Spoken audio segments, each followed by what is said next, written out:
सीताराम सीताराम सीताराम कहिए, जाई विधि राखे राम ताहि विधि रहिए।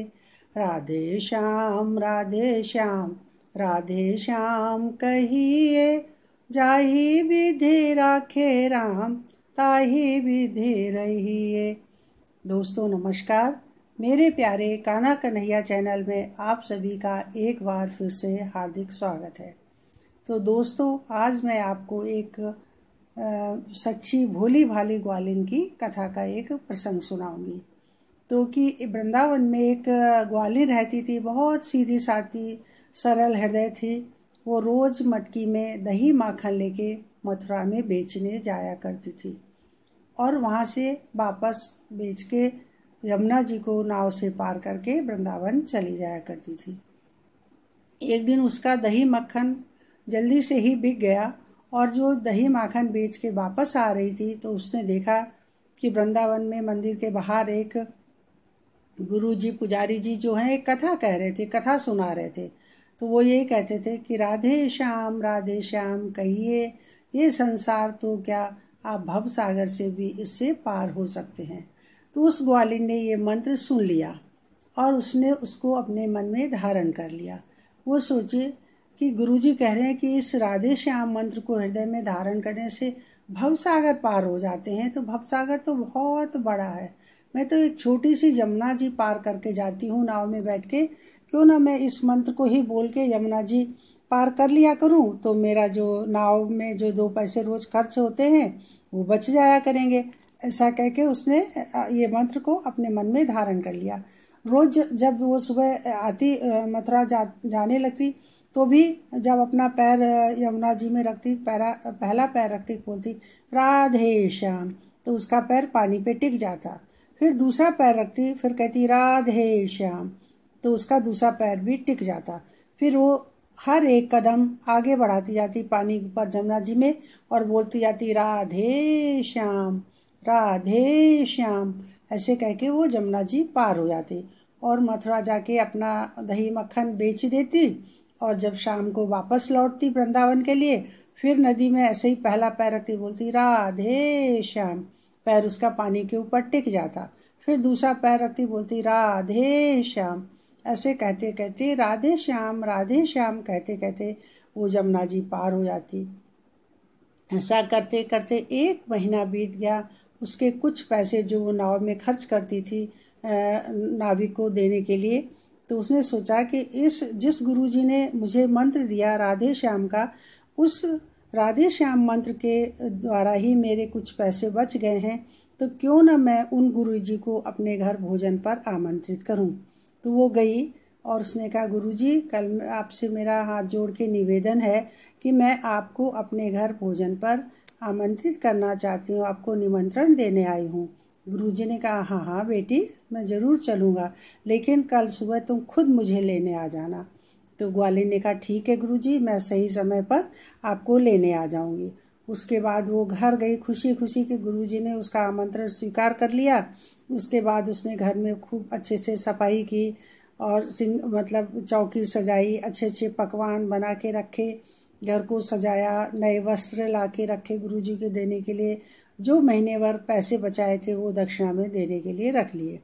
दूसरे दिन सुबह वो आई दही बेचकर और कहा गुरुजी चलिए। गुरुजी तो तैयार ही बैठे थे तो चल दिए। जब यमुना जी के किनारे पहुंचे तो देखा वहाँ कोई नाव नहीं है।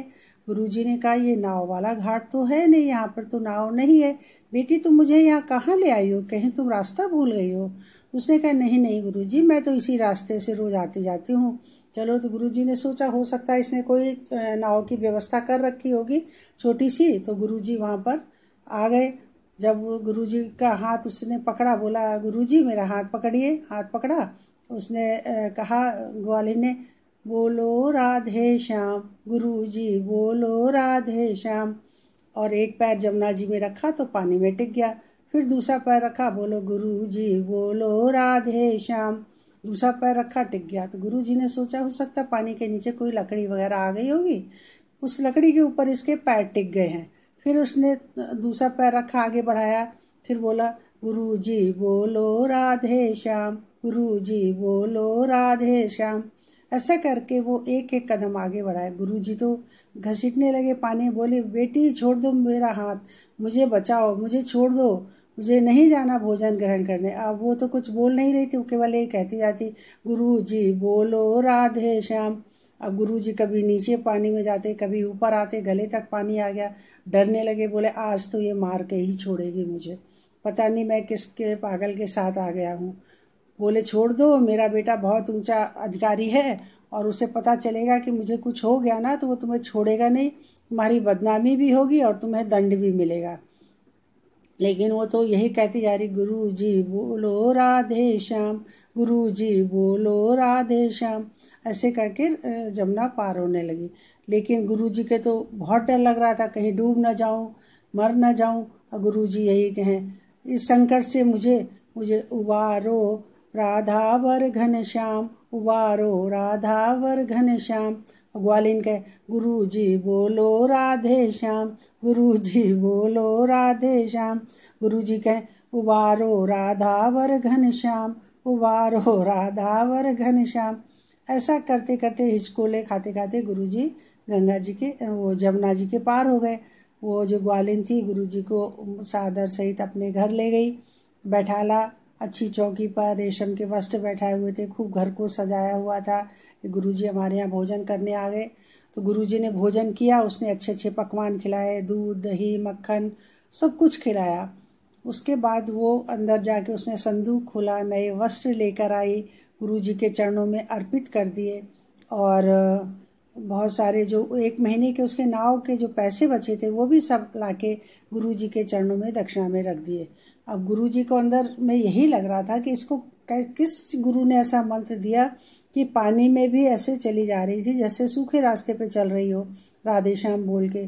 तो सकुचाते हुए हिचकते हुए गुरुजी ने पूछा बेटी तुम्हारे वो ऐसे कौन से गुरु हैं जिन्होंने तुम्हें ये विनीत मंत्र दिया है जिसको बोलने से तुम जमुना जी पार कर ले आती हो ऐसे ही जैसे सूखे रास्ते पे चल रही हो।